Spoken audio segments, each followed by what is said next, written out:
Welcome to another episode on our channel. So we are winding things down, and we're thankful that there's going to be some closure soon to this giveaway process. It's been a journey. We've learned a lot on this particular journey. Another thing we've learned is that midnight on a particular day could mean two different things depending on who's defining it. So what we intended it to mean was midnight 22nd, 1 minute after 11:59 tonight, the contest or the giveaway process ends. So by the time you see this episode, it will be too late to enter, because we're gonna post this episode after midnight. So it's too late to enter from that point on. But not to be overly discouraged, we see ourselves doing this again down the road. The majority of prizes on the table are sideshow purchases, recent sideshow purchases. They're still trying to clean out old inventory items that have been around for 2 or 3 years, and we took advantage of some of the sales going on. And so the majority of things came from sideshow. One thing came from TNS figures, the so figure of Rurouni Kenshin. But everything else, to include Wandering Earth, came from sideshow. So just so you know, most everything came from sideshow. Sadly, though, not everything came perfectly protected. Some boxes have slight impurities, shall I say, maybe a little ding here and that sort of thing, because sideshow apparently does not cover light box stress. That's what they term it, light box stress. They will cover heavy box stress. So if there's a gouge, a hole in the box, they will take a return, replace it, that sort of thing. But if it's light box stress, a little ding here or there, superficial scratches on the box, anything that they define as light box stress, they won't replace the item or track down a replacement box. I was able to get one replacement because I caught a loophole in their argument, and I think they just went with it and found a replacement for me.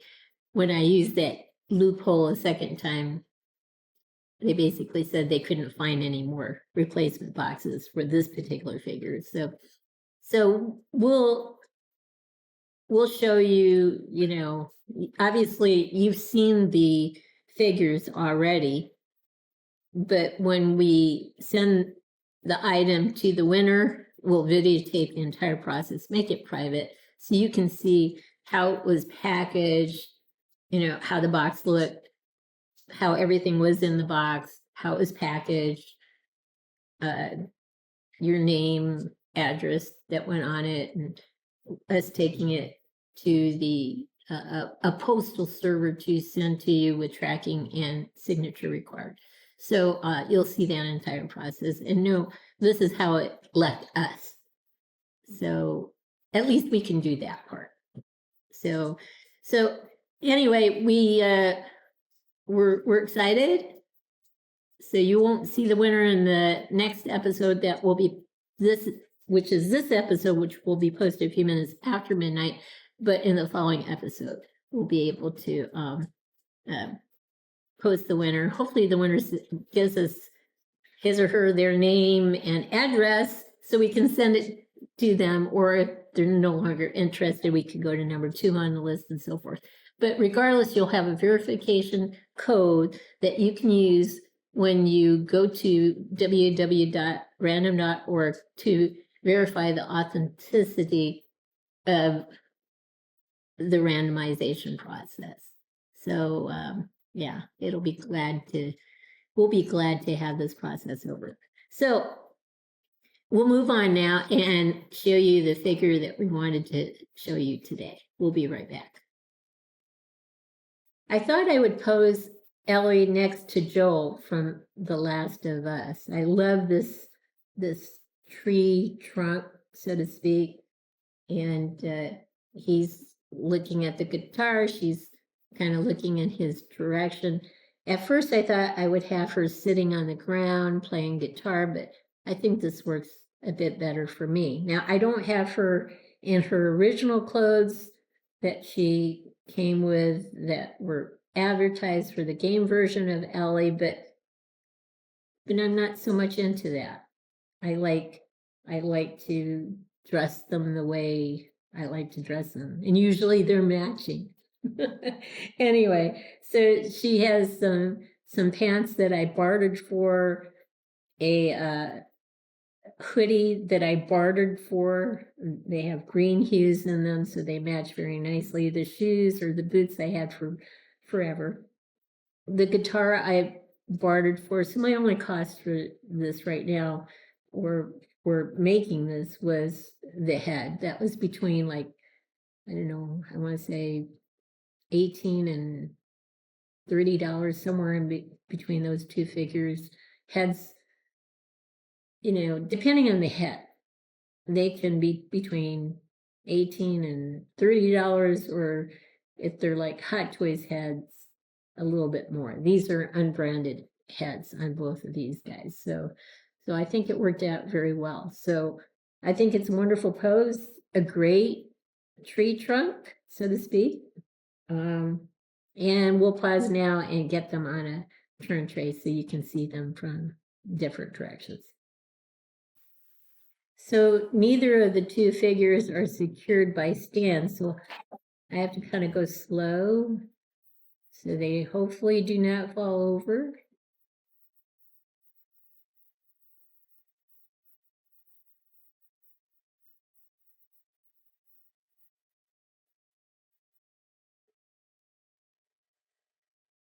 But I do think they both look very good together. And that tree limb, which is serving as a tree trunk, looks fantastic with these two figures. All right.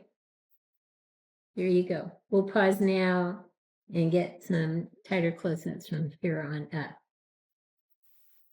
Now I think you can see quite a few more details on both of these figures. We'll go slowly so they don't fall. I'll find a way to secure them better in place later, but for now, it looks like there's something on the back of her shirt. It's just a piece of bark. Okay, there we go.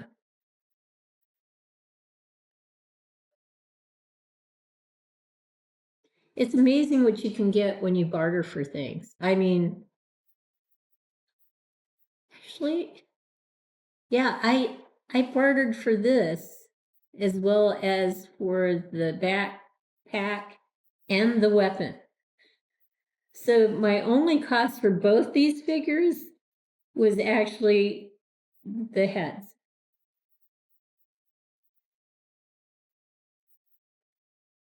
It's so nice when that happens. When you run into a 1/6 scale loose distributor who has things that you want and you have things that that person wants, it's win-win. No taxes, no nothing like that. You're just bartering. You're just trading. I mean, it's such a good feeling, actually. So anyway, here they are.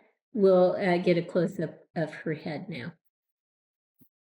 Yeah, I thought I would just add this because I forgot that I had bartered for the jacket on Joel and the backpack and the rifle. It worked out well. So basically, total cost for both these figures is $60 or less. That's unheard of, to be honest. And they're great figures, I think. So anyway, with that, we'll pause and get a tighter close-up of her face only. We'll be right back. So here's a close-up of her head. He'll come a little into view. Oh, we lost the focus on her. But I think you get the idea. She's pretty good looking, actually. And realistic to the game picture. So let me just turn her head so that you can see her a bit better. More of a forward view. There you go. So that looks pretty darn good. So here's one last look at both Joel and Ellie. I think they look like a great couple together. They're not like intimate couple, but more of a father-daughter situation. I didn't use the exact same colors for these two figures that they came with in terms of prepackaged figures. That's what I love about customizing. You can dress them the way you want them to be dressed. And at least from my perspective, most of the time I can dress them better than the prepackaged figures, but I'm biased. It's what's pleasing to your eye. The other thing I would mention, just as a reminder, if you can create a relationship with a 1/6 scale loose distributor where you can send them items that you no longer want and they can give you store credit, it's a win-win situation. Both these figures, like I said, total cost $60 for both of them. Where do you find such deals? Only if you establish these types of relationships will you find such deals. Here's one last look at Joel and Ellie from The Last of Us, the game version. I hope you've liked what you've seen. If you have, consider giving us a thumbs up and subscribing to our channel. In the meantime, everyone, please have a great day.